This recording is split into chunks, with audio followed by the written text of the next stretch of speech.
प्यारे मित्रों, आज हम लोग पढ़ेंगे आज के क्लास में परमाणु विस्फोट के प्रभाव अर्थात परमाणु बम गिरने के बाद जब ध्वस्त होता है, जब विस्फोट होता है तो उसका कुछ समय बाद उसके कैसे कैसे प्रभाव सामने आते हैं, या यूं मानकर चलिए कि परमाणु विस्फोट से एक व्यक्ति, एक क्षेत्र, जमीन किस तरह प्रभावित होती है। चलिए देख सकते हैं, हम लोग आगे बढ़ते हैं।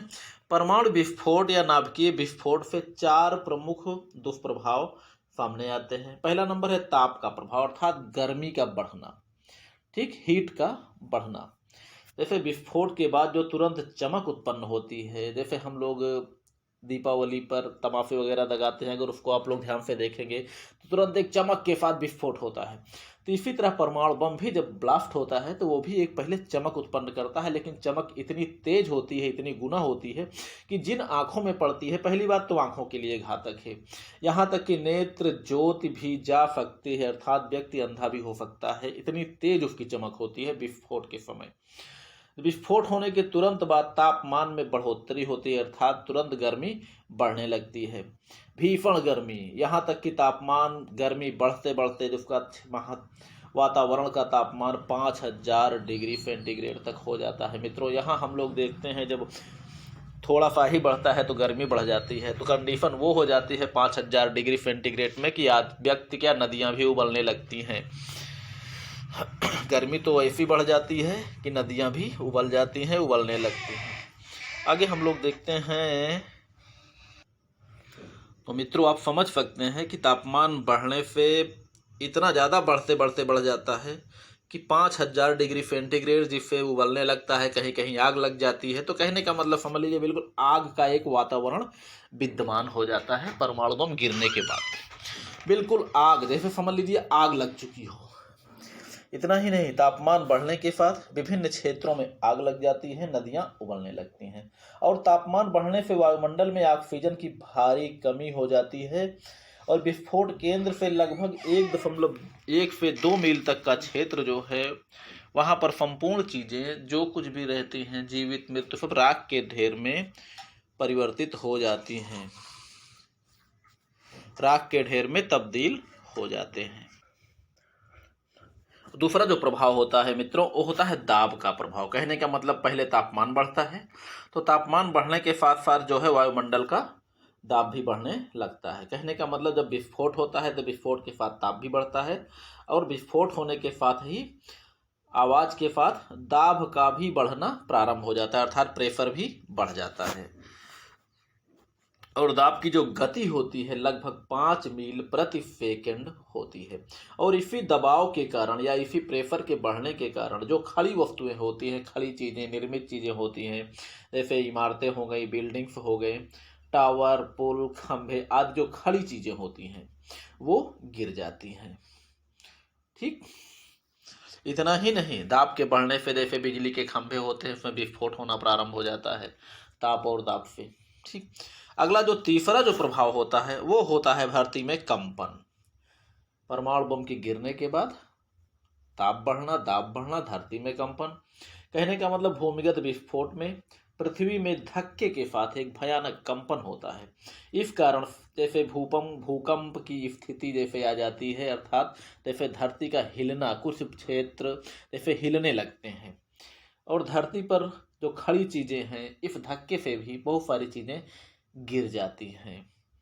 और जो अंतिम प्रभाव होता है वो होता है रेडियोधर्मी प्रभाव। ये एक ऐसा प्रभाव होता है जो शुरुआत से लेकर आने वाले सैकड़ों वर्षों तक इसका प्रभाव देखने को मिलता है। ठीक, विस्फोट से रेडियोधर्मी जो किरणें निकलती हैं, रेडियो एक्टिव पदार्थ, चूंकि रेडियो एक्टिव पदार्थ होता है ये यूरेनियम, रेडियोधर्मी जो किरणें निकलती हैं वो बहुत ही अधिक हानिकारक होती हैं। विस्फोट होने के बाद आग की आंधी आती है, और आंधी के कारण रेडियोधर्मी धूल जो है आकाश में ऊपर तक उड़ जाती है, ऊपर तक चढ़ जाती है, और कुछ समय बाद धीरे धीरे नीचे आती है, और नीचे आकर वो मलबे में, धूल, मिट्टी और मलबे में मिलकर लंबे समय तक अपना प्रभाव बनाए रखती है।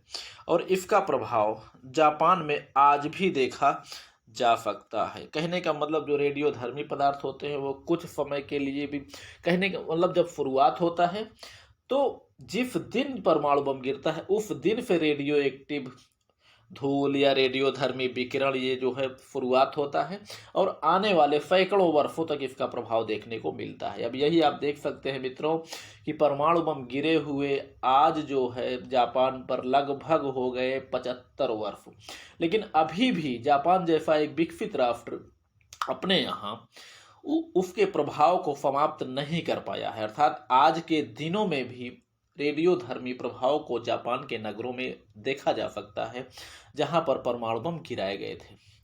ठीक है, चलिए हम उम्मीद करते हैं ये चैप्टर आपको समझ में आया होगा। तो हालांकि ये तो एक प्रकार हो गया और इसी जो है प्रभाव को हम दूसरे रूप में भी इसका अध्ययन कर सकते हैं। परमाणु, अब आपको एक प्रश्न में जैके का जैसा आप लिखना चाहें अपने उत्तर में वैसा आप लिख सकते हैं। देख सकते हैं आप परमाणु विस्फोट के प्रभाव का हम निम्न रूपों में भी अध्ययन कर सकते हैं। जैसे पहला नंबर विस्फोट, आवाज विस्फोट। दूसरा नंबर ऊष्मा विकिरण या ऊष्मा कौंध या चमक जिसको हम लोग बोलते हैं। तीसरा नंबर होता है प्रारंभिक नाभिकीय विकिरण। चौथा नंबर है अवशेष नाभिकीय विकिरण। तो कहने का मतलब परमाणु विस्फोट का जो प्रभाव है उसका हम निम्न रूपों में भी अध्ययन कर सकते हैं। वो पहला रूप जिसे हम लोग पढ़ चुके, अब ये दूसरे रूप में हम देख सकते हैं। जैसे परमाणु विस्फोट के उपरोक्त में जो 4 प्रभाव जो आप ऊपर देख रहे हैं, इनमें जो 3 प्रभाव हैं अर्थात नंबर 1, 2, 3, इनका जो है समय बहुत ही कम समय के लिए होता है, जो कि मात्र 1 मिनट या इससे भी कम समय के लिए। और चौथा प्रभाव जो है अवशेष नाभिकीय विकिरण, ये कई वर्षों के लिए होता है। चलिए इसके बारे में हम अच्छी तरह से जान लेते हैं। नाभिकीय विस्फोट से अत्यधिक ऊर्जा निकलती है जिसके कारण ताप और दाब बहुत अधिक बढ़ जाता है और विस्फोट केंद्र के चारों ओर के ठोस एवं द्रव पदार्थ तप्त अर्थात जलते हुए उबलते हुए गैसों में बदल जाते हैं। इसलिए बच्चों मित्रों ये गैसों नहीं, ये है गैसों का आयतन। गैसों का आयतन और वायुमंडल में दाब अत्यधिक बढ़ जाता है। इस दाब के कारण सभी खड़ी चीजें गिर जाती हैं, मकान, टावर, पुल आदि जो कुछ भी निर्मित चीजें हैं। ताप बढ़ जाने के बाद वायुमंडल में ऑक्सीजन की भारी कमी हो जाती है। ताप विकिरण का व्यक्तियों पर 2 प्रकार का प्रभाव पड़ता है। जैसे ये व्यक्ति सामान्य रूप से झुलस जाते हैं और फफोले पड़ जाते हैं शरीर में। ताप बढ़ने के कारण आग लग जाना, नदियों का उबल जाना एवं बिजली के खंभों में विस्फोट हो जाना आदि सामान्य बातें उस समय होती हैं। और इन सब के बाद आग की आंधी आती है। आग की आंधी आती है और आंधी के कारण रेडियोधर्मी धूल आकाश में दूर ऊपर तक चढ़ जाती है और कुछ समय बाद नीचे आती है। यह धूल अत्यधिक हानिकारक होती है जो शरीर पर बुरा प्रभाव डालती है। इसका प्रभाव लंबे वर्षों तक चलता रहता है।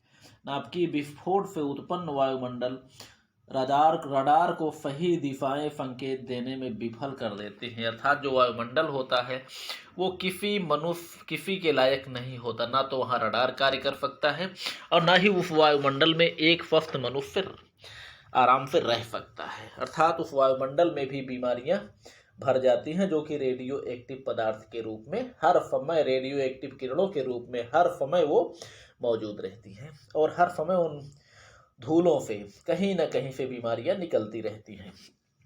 ठीक है, तो मित्रों हम उम्मीद करते हैं चैप्टर आपको समझ में आ गया होगा। और इसमें आप देख सकते हैं तवायम, जिसे आप लोग इसमें एक शिक्षा आप लोग ले सकते हैं कि ताप के बढ़ने से कि वायुमंडल में ऑक्सीजन की कमी हो जाती है। मित्रों कभी कभी आप लोग ठंडी के मौसम में कमरे में ये जो होता है ना, गर्म हवाएं फेंकने वाला उपकरण लगा के आप लोग सोते हैं। कमरा भले गर्म हो जाता है, लेकिन कभी अगर छोटा सा बच्चा साथ में रहे तो आप लोग उसका प्रयोग मत करिएगा, क्योंकि बच्चा तो बता नहीं पाएगा ऑक्सीजन की कमी, कभी उसकी मृत्यु भी हो सकती है। ठीक है, चलिए उम्मीद करते हैं चैप्टर समझ में आया होगा। बाकी पढ़िए लिखिए, मस्त रहिए और खुश रहिए।